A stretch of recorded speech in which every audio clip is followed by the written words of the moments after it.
Katrina Radke with Swim Swam, and we're back for part 2 with Bob Jackson, Peter Rocca, and John Naber. We're going to start here with Bob here, and we're going to share a little bit of stories about the Olympic Games, the Olympic Village, and one of their favorite moments from the Olympic Games in 1976. Okay, I think my story is about the Olympic Village. I was in a suite with all the coaches, and then I had probably the trouble guys were in that suite because the coaches could keep tabs on them. And I remember Doug Northway was one of my roommates, and he was there for a relay, just to qualify the 800 free relay. Right. And he would, every night, I was on the top bunk, he'd climb over the top of me, climb out the window and stay out all night. And then he'd come back the next morning. And where'd he go, may I ask?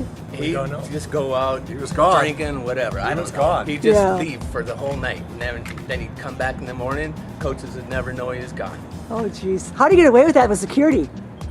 Well, you had a badge. You can go in and out. And Okay. They didn't care. So. Well, great. That's a great story. Okay, we'll move on to Peter. So you also did interact with sports, different athletes from different sports.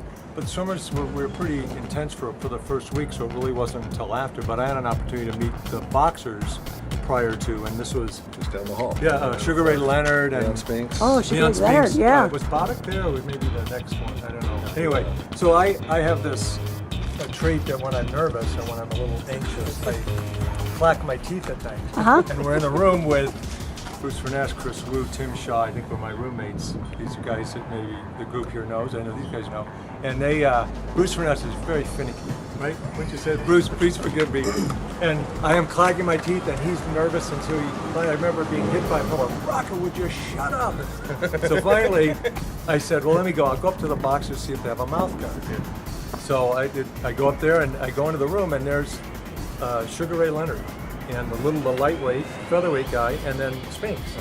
And I said, hey, you guys are swimmers and I'm keeping my roommate up. Anyway, that's the story. So I think it was the little guy came over and gave me 3 mouth guards, and Bruce slept peacefully for the rest of the day. Oh, that's pretty funny. Thank you, Peter. All right, John. Went on to win medals. I thought Peter was going to tell a story about how he took Bruce Furness's credential and drew a little beard and a mustache on it.